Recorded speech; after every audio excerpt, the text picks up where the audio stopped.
నమస్కారం. నా పేరు శ్రీరామ్ శర్మ. వాట్సాప్ అనేది ప్రతి వాళ్ళు యూజ్ చేస్తున్నారు, ప్రభుత్వాలు కూడా.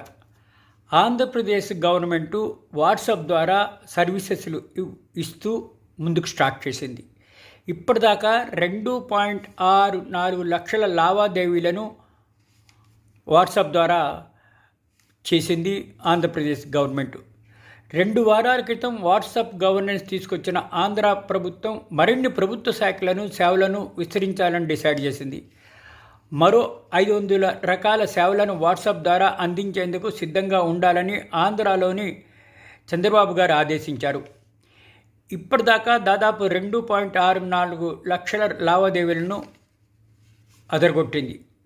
రాబోయే రోజుల్లో సర్టిఫికేట్స్, ఇతర అవసరాల కోసం ప్రజలు ప్రభుత్వ కార్యాలయాలకు రాకుండా, ఫిజికల్గా రాకుండా వాట్సాప్ ద్వారా అందజేసుకోవచ్చు, తీసుకోవచ్చు.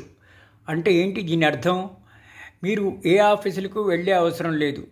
మీకు ఏదైనా సర్టిఫికేట్లు కావాలంటే వాట్సాప్ ద్వారా అప్లై చేస్తే మీ ఇంటికే వస్తుంది.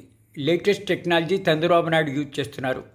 ఇదే టెక్నాలజీని తెలంగాణ ప్రభుత్వం కూడా ప్రయత్నం చేస్తే ఎవరూ కూడా ఆఫీసుల చుట్టూ తిరగకుండా ఇంట్లోంచే తమ సేవలను తీసుకోవచ్చు అని అందరూ అనుకుంటున్నారు.